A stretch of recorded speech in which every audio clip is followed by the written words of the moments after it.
الحمد لله رب العالمين، هو إله الأولين والآخرين ورب الخلائق أجمعين. ظهرت عظمته عقول العارفين، ظهر بدائعه لنواظر المتأملين، أحيا قلوب الطائعين بين يديه، كفاهم مؤنة الرزق فلا يعتمدون إلا عليه، فصارت قلوبهم بمحبته عابرة، وأرواحهم إلى لقائه طائرة، وأعينهم إلى جماله ناظرة. يا رب إن ذنوبي في الورى عظمت، وليس لي من عمل في الحشر ينجيني، وقد أتيتك بالتوحيد يصحبه حب النبي وهذا القدر يكفيني. يا من لطفت بالحال قبل تكويني، لا تجعل النار يوم العرض عليك تكويني. وأشهد أن لا إله إلا الله. خرج أمير المؤمنين عمر ذات ليلة يتفقد أحوال رعيته، فسمع قوما يشربون الخمر ويطربون، فقال في قرارة نفسه: انطلقت عليه بالباب ولوا هاربين. إذن لم يبق له إلا أن يتصور المحراب أو الدار أو الجدار. وكان سيدنا عمر كما يقول كتاب السير عملاق، كان إذا ركب الخيل ركبه وهو واقف على الأرض، وكان إذا مشى أسرع، وإذا ضرب أوجع. فعمر العملاق رضي الله عنه فما كان من عمر إلا أن تسلق السور، سور الجدار، وإذا بشاربين الخمور يجد أمير المؤمنين عمر أمامهم، وكأن القيامة قد قامت. اصفرت الوجوه وضارت العيون، ونظرت نظر المغشي عليه من الموت، وإذا بأحد الجالسين المخمورين يقال له أبو محجن، يقول له: يا أمير المؤمنين، اسمع مني قبل أن تحكم علينا. أهناك أحد من الرعية في يوم من الأيام يستطيع أن يقول لحاكم أمة: اسمع ماذا تقول قبل أن تحكم علي؟ وكان عمر شديد الاستماع. قال له: قال له: يا أمير المؤمنين، إن كنا خالفنا الله في أمر واحد فقد خالفته أنت 3 مرات. وعمر كان إذا سمع كلمة الله اصفر وجهه وارتعدت فرائصه، وكأن القيامة قد قامت، وكأن عصفورا ملي بماء المطر يرتعش عندما يسمع كلمة الله فقط. الرجل يقول: يا أمير المؤمنين، اسمع مني قبل أن تحكم علينا. إن كنا خالفنا الله في أمر فقد خالفته أنت 3 مرات. قال: فيما خالفت الله يا أخي؟ قال: ألم تقرأ قول الله: يسألونك عن الأهلة، قل هي مواقيت للناس والحج، وليس البر بأن تأتوا البيوت من ظهورها، ولكن البر من اتقى وأتوا البيوت منه. وهل أتيت بباب من بابه يا أمير المؤمنين؟ أنت دخلت علينا الدار من الباب ولا تسلقت السور؟ فطرق عمر برأسه إلى الأرض. هذه الثانية، الآية دي في سورة البقرة. قال: أما الثانية، ألم تقرأ قول الله في سورة النور: يا أيها الذين آمنوا لا تدخلوا بيوتا غير بيوتكم حتى تستأنسوا. وهل استأذنت أو استأنست أو سلمت علينا قبل أن تدخل؟ عمر طرق برأسه في الأرض مرة ثانية. هذه الثالثة. قال: ألم تقرأ قول الله في سورة الحجرات: قول الله: يا أيها الذين آمنوا اجتنبوا كثيرا من الظن إن بعض الظن إثم وأنت تجسست يا أمير المؤمنين علينا. هذا هو أدب الخليفة؟ فما كان من عمر إلا أن بكى وجعل يرتعش كما يرتعش العصفور إذا بلل بماء المطر، وتسمرت قدماه وما استطاع أن يحكم عليه الحكم، وظل يستغفر الله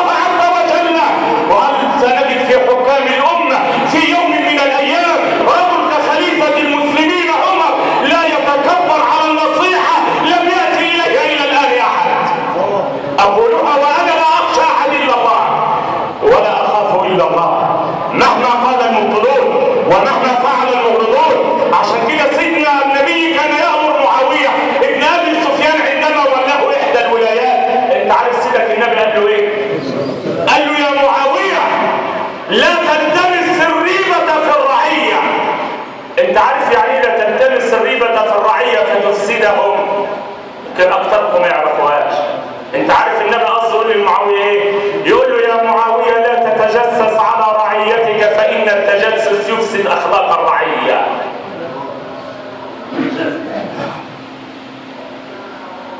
تجسس ده الفكهاني واللي كلم ولا ايه؟ واشهد ان سيدنا ونبينا وعظيمنا محمدا عبده ورسوله. ساله موسى بن عمران ذات يوم وقال له يا رب ما جزاء من يحلف باسمك كاذبا؟ فقال يا موسى جزاؤه يوم القيامه. الاصل دورت في كتاب الزهد. جزاؤه يوم القيامه ان اضع لسانه بين حجرين احقابا لو وضع حجر منهما على جبل ظاهر لذاب من حره. عشان كده سيدك النبي يقول في حديث في اخرجه الحاكم بسند صحيح، وسيدنا ابو هريره بيروي الحديث ده يا جماعه، يقول ان النبي صلى الله عليه وسلم قال ان الله اذن لي. من اللي بيتكلم؟ الرسول بيتكلم عن ربه. ان الله اذن لي ان احدثكم عن ملك من حملة العرش رجلاه في تخوم الارض السابعه وعنقه يحمل العرش على كاهله وتسبيحه سبحانك من عظيم ما اعظمك. قولوها يا ساده، سبحانك من عظيم ما اعظمك. اهو ده تسبيحه. يقول لك اذا قال الملك وهذا انت عارف ربنا يرد عليه يقول له ايه؟ يقول كل ذلك لمن يحلف باسمي كاذبا. عشان كده النبي صلى الله عليه وسلم مر ذات يوم على رجل يضرب عبده، عمال يضربه بالصياط، والعبد يستغيث ويقول سألتك بوجه الله العظيم إلا ما عفوت عني. والسيد عمال يزيد في ضرب العبد حتى دخل عليهما الحديد. ومجرد أن رأى السيد رسول الله يدخل عليه أمسك عن الضرب. ما خايف من مين؟ يبقى خاف من النبي ما خافش من الله. يقوم النبي يقول له، الحديث في البخاري ومسلم، النبي يقول له سألك بوجه الله العظيم أن تعفو عنه فلم تعفو عنه ومجرد أن رأيتني أمسكت عن الضرب. يقوم السيد يقول له يا رسول الله أشهدك أنه حر لوجه الله. يقوم النبي يقول له إيه؟ يقول له والذي نفس محمد بيده لو لم تعتق هذا العبد ولم تعفو عنه أو لو لم تفعل هذا للفحت النار وجهك يوم القيامة إكراما لاسم الجلالة. انت عارف سيدنا عيسى عليه السلام بيمر ذات يوم وكان كثير السياحة في الأرض فوجد سارق يصرخ فقال له لما تصرخ؟ يوم السارق يقول له والله ما صرخت. يبقى حلف بايه؟ بالله. انت عارف سيدنا عيسى يقول له ايه؟ يقول له كذبت عيني نبي الله وصدقت اكراما لاسم الله. كذبت عيناي وصدقت. مالك بن دينار يمر ذات يوم في احدى شوارع البصره فيجد مخمور وهو يقول الله الله. والله لو واحد من علماء الامه وجد مخمورا في الطريق لضربه بالنعال. تقول لي دعوه ايه؟ تقول له اوصي على دين الله؟ ده ما وجد العفو في شيء الا زانه. مالك بن دينار يجد مخمورا يمر في الطرقات ومرمي على ظهره يقول الله الله. فمالك بن دينار ذهب اليه وقال كيف يخرج هذا الاسم من بين شفتين مخمورتين؟ همه ايه؟ شوف همه ايه؟ ان زي الاسم الشريف يخرج من بين شفتين عليهما خمر. واذا بمالك بن دينار ياتي بالماء ويغسل فم الشاة يطهر الفم حتى إذا خرج الاسم خرج من بين شفتين طاهرتين. كل ذلك إكراما لإيه؟ بسم الله. أهو ده الفرق بين علماء اليوم وعلمائهم. وذهب مالك لينام ليلته وقبل الفجر بلحظات يسمع من ينادي عليه يا مالك طهرت فم الرجل من أجلنا فطهرنا قلبه من أجلك. طهرنا فم الرجل من أجلنا طهرت فطهرنا قلبه من أجله.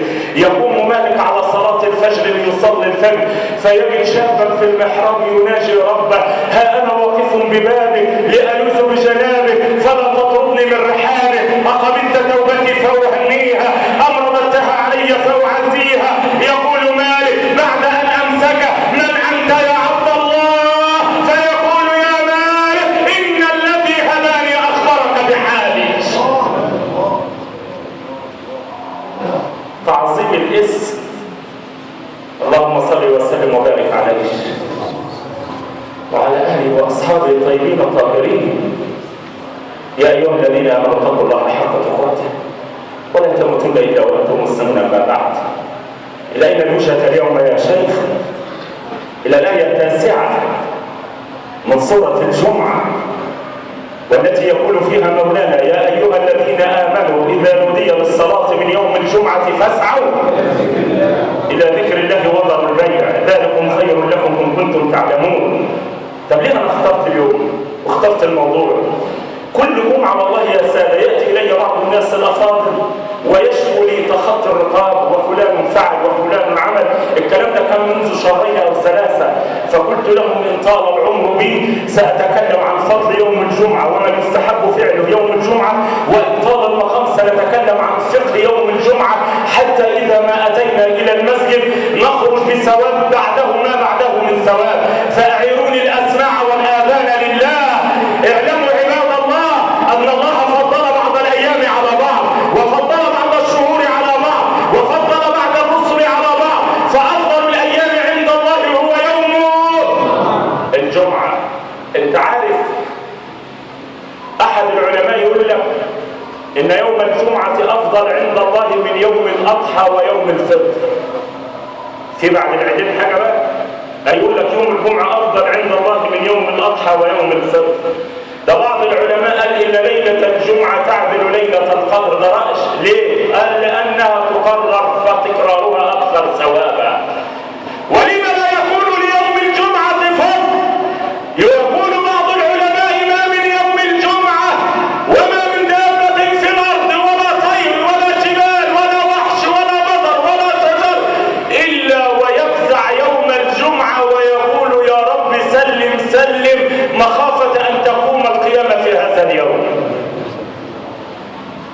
أخرج الإمام أحمد في مسنده عن أبي لبابة رضي الله عنه أن النبي صلى الله عليه وسلم قال: إن يوم الجمعة سيد الأيام وأعظمها عند الله، وأعظم عند الله من يوم الفطر ويوم الأضحى، وفيه 5 خصال أو خلال.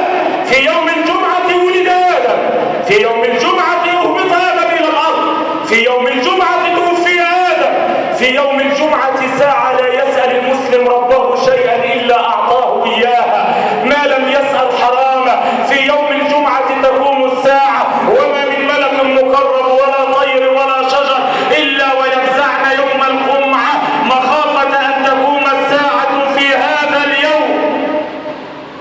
احنا كلنا في سبات عميق. يقول لك جميع الدواب والطيور والحشرات والملائكة تفزع من هذا اليوم وتخافه إلا أنت يا ابن آدم سلمت منه. نهارك يمر لهو وحسرة وعيشك غدا والنوم لك غافل، فلا أنت في الأيقاظ يقظان حازن ولا أنت في النوام ناج وسالم. عشان كده النبي يقول صلى الله عليه وسلم: خير يوم طلعت عليه الشمس يوم الجمعة، فيه خلق آدم وفيه أدخل الجنة وفيه توفي آدم ولا تقوم الساعة إلا يوم الجمعة. وفي حديث أوس بن أوس الثقفي وحديث أخرجه أحمد ومسلم في صحيحيهما أن النبي قال: إن من أفضل أيامكم يوم الجمعة، فيه خلق آدم وفيه توفي وفيه النفخة وفيه الصعقة، فأكثروا فيه من الصلاة عليه. النبي ما يقولش الكلام ده إلا إذا كان اليوم له شأن وفضل. فأكثروا فيه من الصلاة علي. فقال أحد الصحابة: يا رسول الله، كيف تعرض علينا صلاة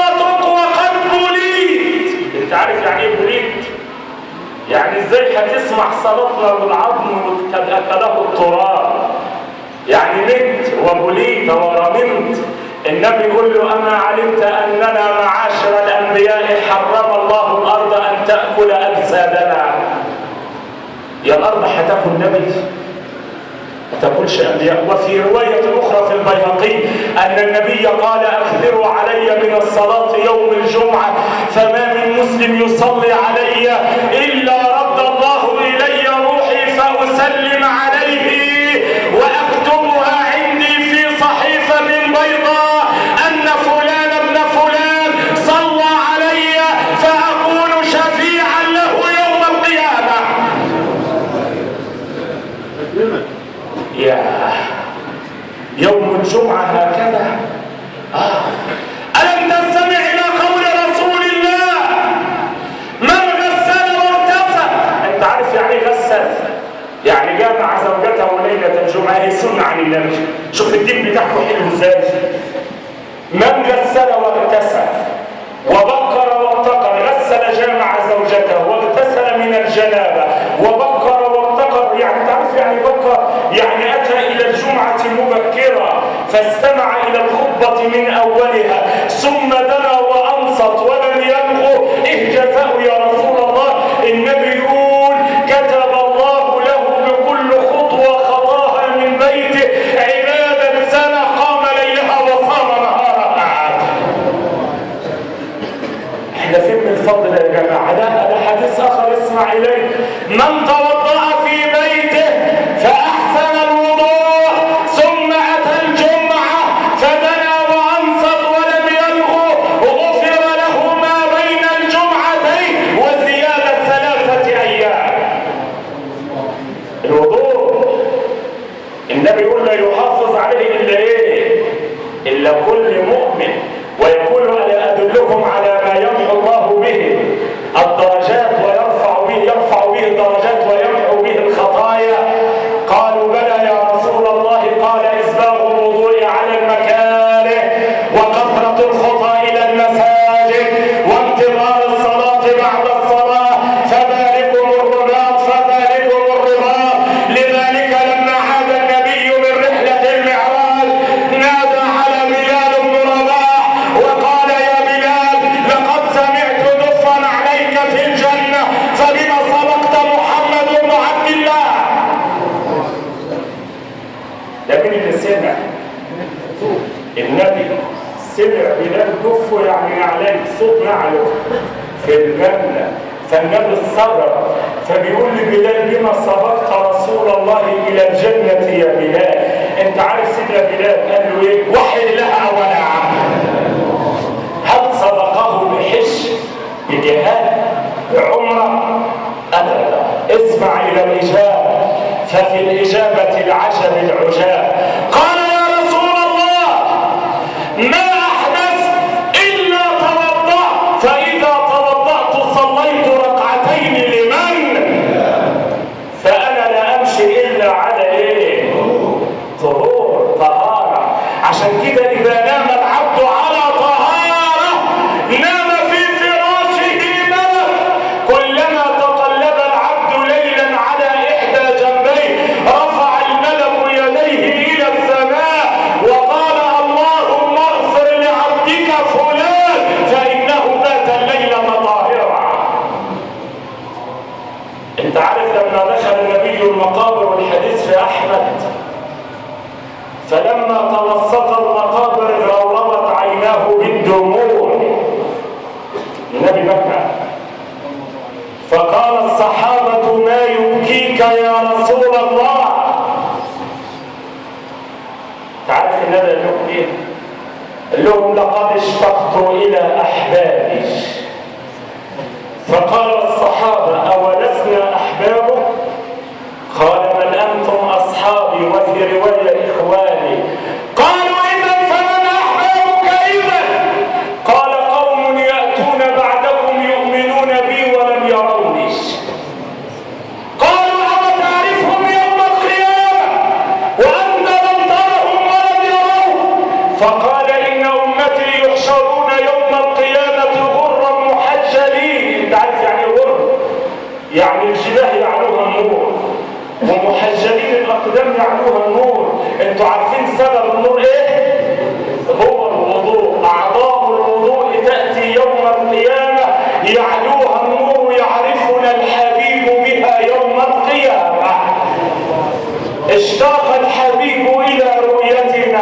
وأشهد الله يا رسول الله وأنا على منبرك في هذه الجمعة أنني إلى رؤيتك أشوق إليك يا زائر قبر الحبيب الهادي.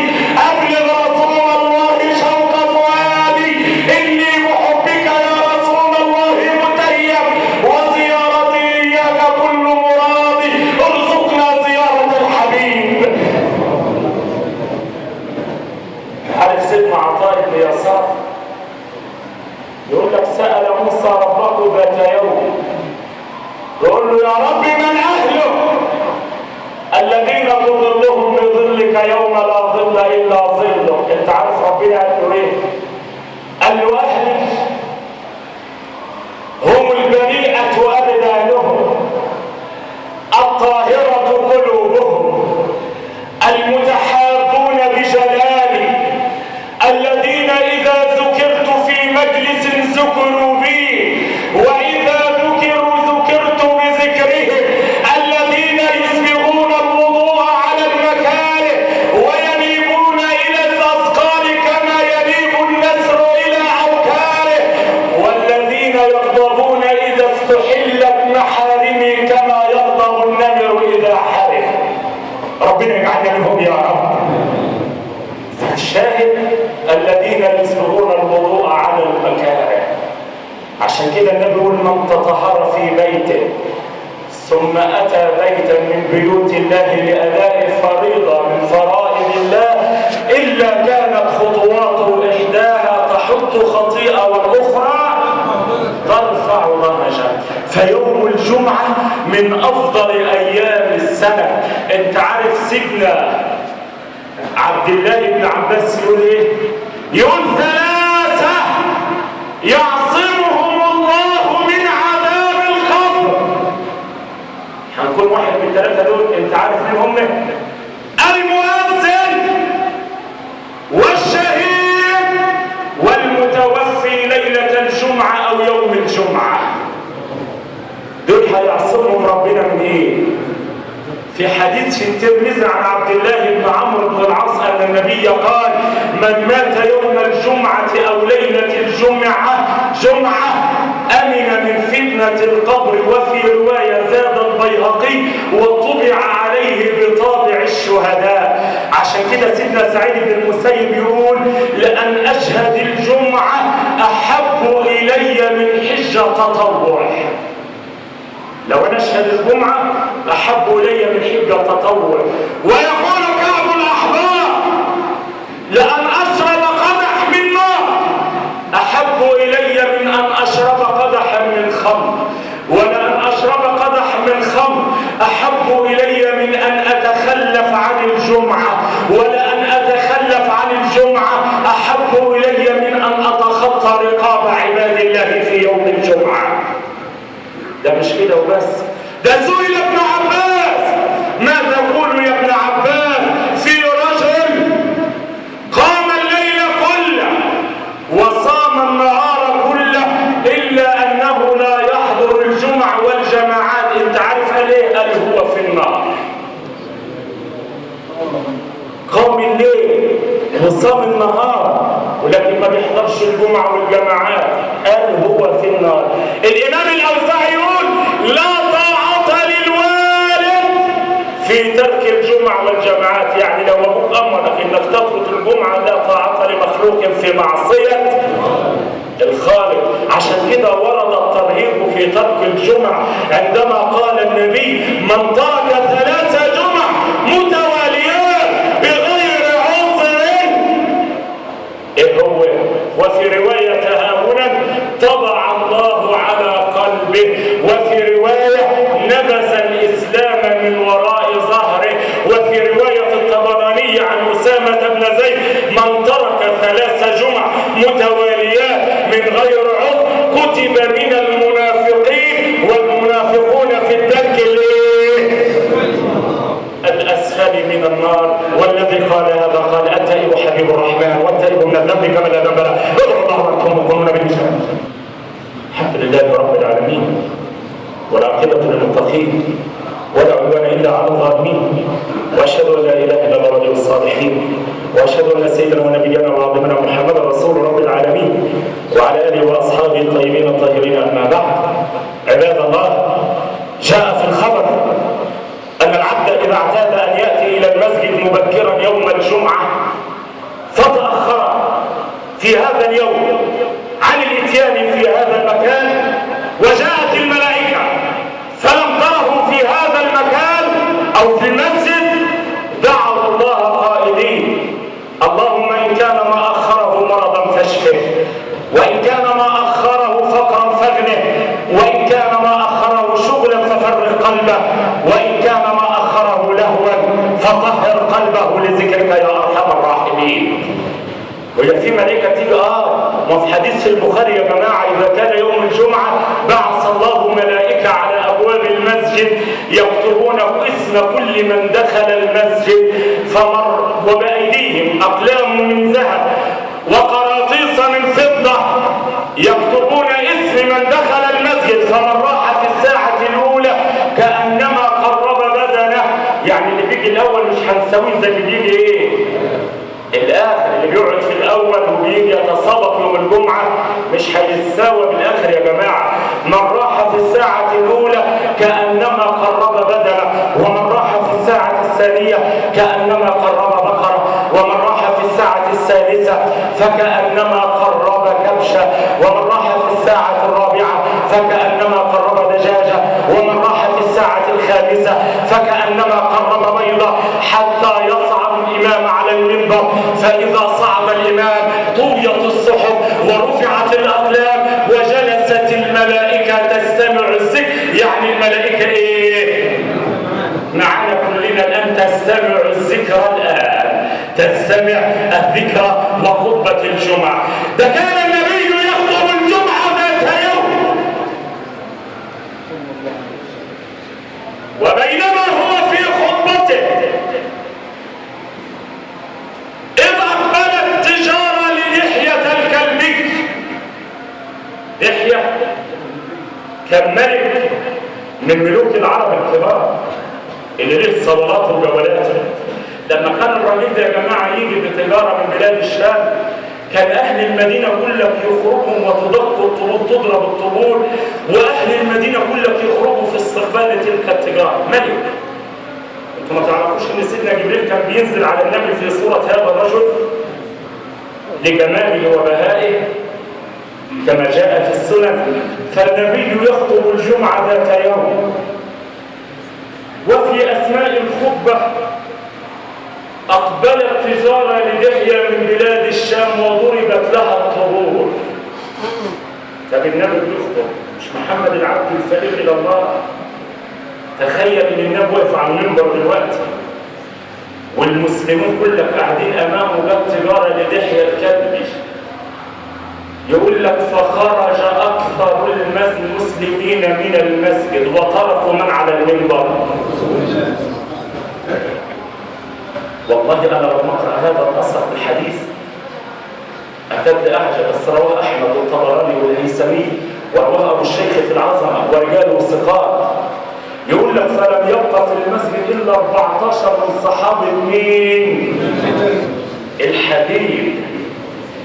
وكل المسجد خرج ليستقبل تجارة دحية الكلبي، وعلى النبي حمى وجهه شديدة. غضب النبي حتى احمر وجهه، واذا بجبريل ينزل على الحبيب مواسيا له.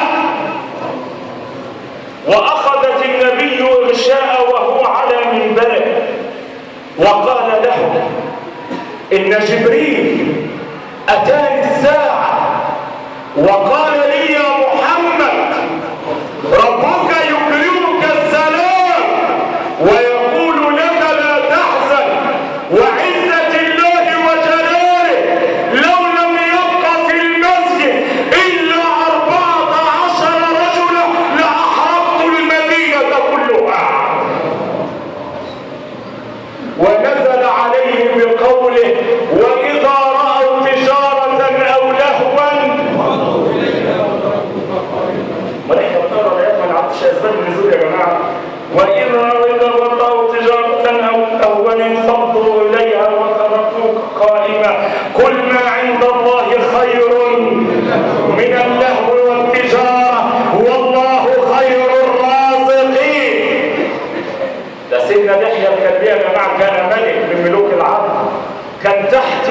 ايده 700 نفس. ابن هشام يقول لك كان تحت ايده 700 نفس.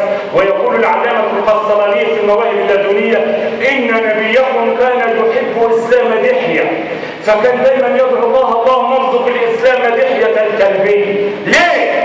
ما هو لو دخل في دين الله اللي تحت ايده من باب اولى كل لك ايه؟ ما هو الدين يقوى بالقوي ويضعف بالضعيف. وشاء الله ان يشرح صدر دحية، فاخبر الله نبيه عن طريق جبريل: يا محمد لقد قذفت نور الايمان في قلب دحية وسيدخل عليك الساعة لتعلم ان الهداية بيد من؟ انك لا تهدي من احببت ولكن الله يهدي من يشاء. ودخل دحية على النبي كما بلغه جبريل. مجرد ان رآه النبي داخل من المسجد خلع النبي رداءه ووضعها على الارض. والله لو محمد العبد الفقير شاف واحد ذو قيمه داخل المسجد دلوقتي وحب يحترمه شويه وبسط له رداءه: الشيخ نافع، الشيخ رائع، الشيخ وعيت سودة، الشيخ يقف عن ما لا يقول. ولكن انزلوا الناس منازلهم، ما عرف الخلق والادب الا لرسول الله. وقال اهل المعروف في الدنيا اهل المعروف في الاخره. وقال من اسدى اليكم معروفا فكافئوه، فان لم تقدروا فادعوا له. النبي بسط رداءه لدحية ليجلس عليه، ونظر دحية إلى قرم النبي فرفع الرداء عن الأرض وقبله ووضعه على رأسه وقال: يا رسول الله أعرض علي الإسلام. الراجل جاي جاهز، الشفرات بتاعته انحلت، هداية ربانية. فالنبي يقول له: أن تشهد أن لا إله إلا الله وأني محمد رسول الله. فشهد بها، وبعدما شهد بها بكى بكاء شديدا. فيقوم النبي يقول له: يا دحية أبكاء لأجل الإسلام أم لأمر آخر؟ أنت بتعرف عشان دخلت في دين الله ولا في أمر آخر؟ قال له: يا رسول الله تذكرت أن لي ذنوب كبائر، قل لربك ما كفارتها؟ إن أمرني أن أقتل نفسي كفارة قتلت نفسي بين يديه، وإن أمرني أن أخرج مالي كله صدقة لوجه الله أخرجته كله بين يديك الآن. شفت الهداية والحب؟ فالنبي يقول له: يا دحية ما ذنوبك؟ ذنبك إيه؟ فقال له: يا رسول الله كنت ملكا من ملوك العرب، وكان عندي 70 بنت، استنكفت يعني استكبرت أن يقال في يوم من الأيام إن فلان ابن فلان صاهر دحية الكلبي. أنا كبرت إن حد يجي يناسبني في عيالي دول ويقولوا فلان صاهر دحية وأخذ ماله فيعمل، فقتلتهن جميعهن.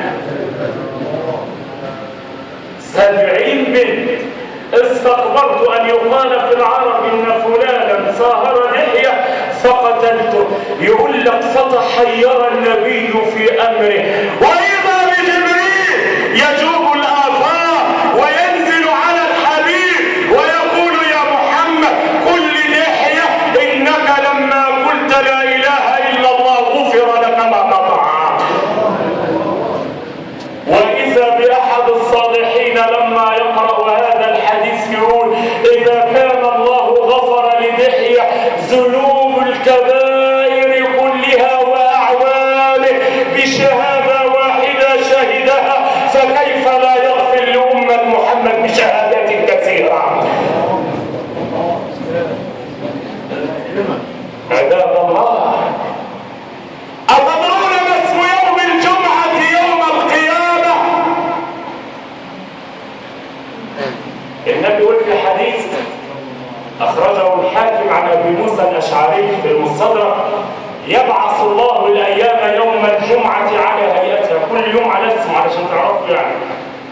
ويبعث يوم الجمعة كظهراء منيرة أهلها يحفون بها، يعني اللي بيحضروا الجمعة هيحفوا إيه؟ بتلك الزهرة وهذا اليوم. تضيء لهم أرض المحشر حتى تدخل بهم الجنة، ربنا يجعلنا منهم يا رب.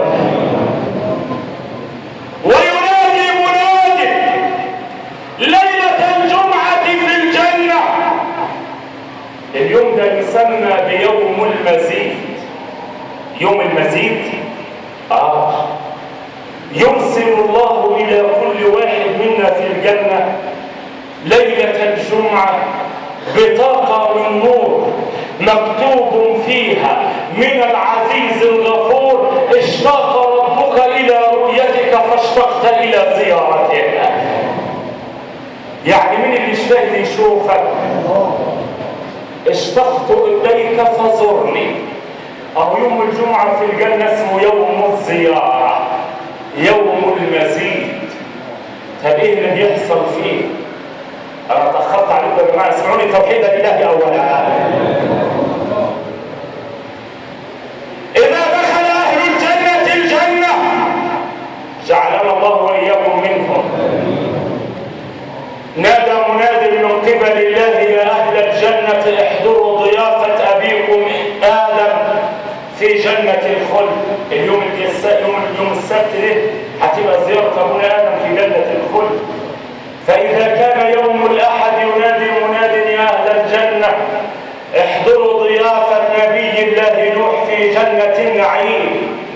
فإذا كان يوم الاثنين ينادي مناد: يا أهل الجنة احضروا ضيافة إبراهيم في جنة الفردوس. فإذا كان يوم الثلاثاء ينادي مناد: يا أهل الجنة احضروا ضيافة كليم الله موسى في جنة المأوى. فإذا كان يوم الأربعاء ينادي مناد: يا أهل الجنة احضروا ضيافة كليم الله عيسى في جنة عدن. فإذا كان يوم الخميس ينادي مناد: يا أهل الجنة احضروا ضيافة محمد بن عبد الله تحت شجرة طوبى. العلماء يقولوا الورقة فيها لو صار الراكب فيها 100 عام ما قطع ظلها، وفيها من كل لون وطعم وصنف، لو طار الطائر من أصولها إلى فرعها لما طائر من قبل أن يبلغها. وهذه هي ضيافة من؟ الله لحبيبه. فإذا كان يوم الجمعة تنادي الملائكة: يا أهل الجنة هذا يوم المزيد، هذا يوم زيارة الملك المجيد. يعني ربنا هيضيع تعبك وانت جاي من الصبح قاعد في الجامع، ويمكن بعض الناس بتضحك عليك تقول لك ايه اللي معجلك تيجي وقت الشيخ ما يخطب يا جدع وخلص نفسك. ربنا ما هيضيعكش ابدا، خلي بالك. انت عارف ليه؟ لان سيدنا عبد الله بن عباس ذهب مع القمر رضي الله عنه، القمر ذاته مع عبد الله بن عباس ذات مره الى المسجد يوم الجمعه. انت عارف وصل له امتى؟ يقول بعد طلوع الشمس. يعني واحد راح الجمعه بعد طلوع الشمس، تخيل دي. فعلقمة يقول له: لما هذا الامر؟ فلما نظر في المسجد يقول وجد ابن عباس 3 في الجامع، فقال عن نفسه: رابع 4 وما رابع 4 من الله ببعيد. فإني سمعت الحبيب على من بقى؟ عن النبي يقول: يحشر الناس يوم القيامة من ربهم على قدر رواحهم إلى الجمعة، فمن جاء مبكرا كان مقعده من الله ايه؟ قريب. يعني هيضيع يجيب واحد زي ده الاولاني زي العيد بره؟ لا، اللي قاعد بره ان كان ازدحام المسجد ده امر اخر، لكن جاي متاخر ربنا مش هيساويه كده. يحشر الناس يوم القيامه من ربهم يوم القيامه على قدر رواحهم الى الجمعه، من جاء مبكرا كان مقعده من رب العزه العزة قريب. أي شرف في هذا يا أهل الجنة، احضروا زيارة الملك المجيد. تخيل هي في الساعة دي في الجنة، والكل إن شاء الله ذاهب لزيارة من؟ رب العزة. وهذا معنى قول الله ورضوان من الله أكبر للذين أحسنوا الحسنى وإيه؟ قالوا الحسنى هي الجنة والزيادة هي رؤية الله. أنت عارف يا جماعة يقول لك ما ندم أهل الجنة في الجنة، يعني في ناس هتخش الجنة بس هيبقى في ندم أيضا. أنت عارف الندم إيه؟ يقول لك ما ندم أهل الجنة ندم أكثر من ندمهم على حرمانهم من رؤية ربهم. كله يخش الجنة بس درجات. في واحد من ينظر إلى وجه الله بكرة وعشية، ربنا يجعلنا منهم يا رب. وواحد يبقى في الجنة ونعم بس يوم الزيارة بقى ما يروحش مع اللي رايحين يزوروا. فإذا دخلنا على الله وأعينون القلوب والأسماع وكاد القلب أن ينخلع منها، وكنت أقسم بالله ألا أذكرها لأني عندما قرأتها ليلة أول أمس أغشأتني إخفاقا وأنا أتكلم وأقرأها، وانهمرت عيني بالبكاء فلم أستطع أن أتمالك نفسي، ولكن من أمانة العلم عندي أذكرها لكم بعد أن توحدوا الله. فإذا ذهب أهل الجنة إلى الله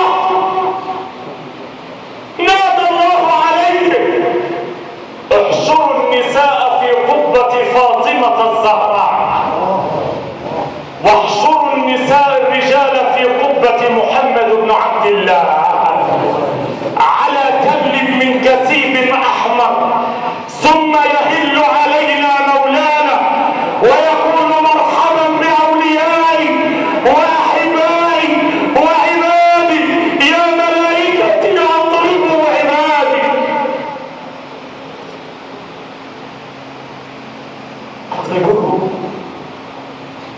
فتأتي الملائكة بالحور العين فتتغنى لأهل الجنة.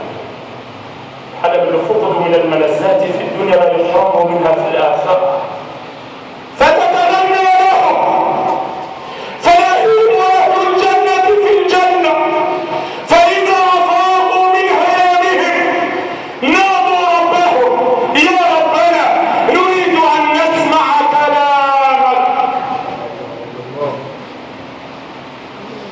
فيقول وعزتك جلالي لأسمعنكم صوتا ما سمعت أطيب منه ولا أحلى منه. مش الطباخ ولا الشيخ فلان. يا داوود اصعد على منبر الكرامة واقرأ الزبور على عبادك. فيقرأ داوود في الزبور فيهيم أهل الجنة في الهيام والجمال 100 عام من حسن صوت داوود.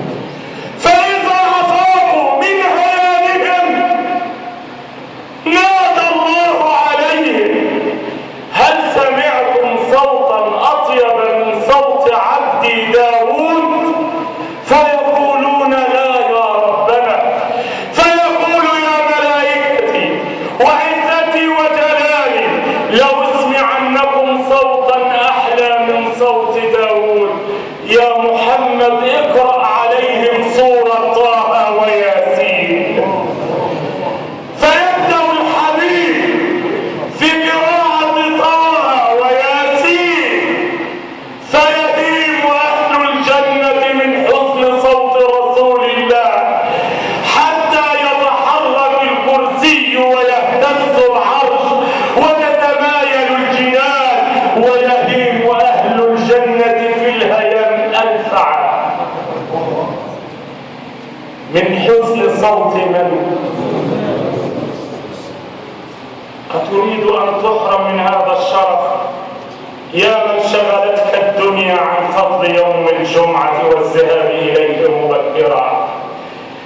فإذا انتهى النبي من قراءته يقول الله لعباده يا عبادي هل سمعتم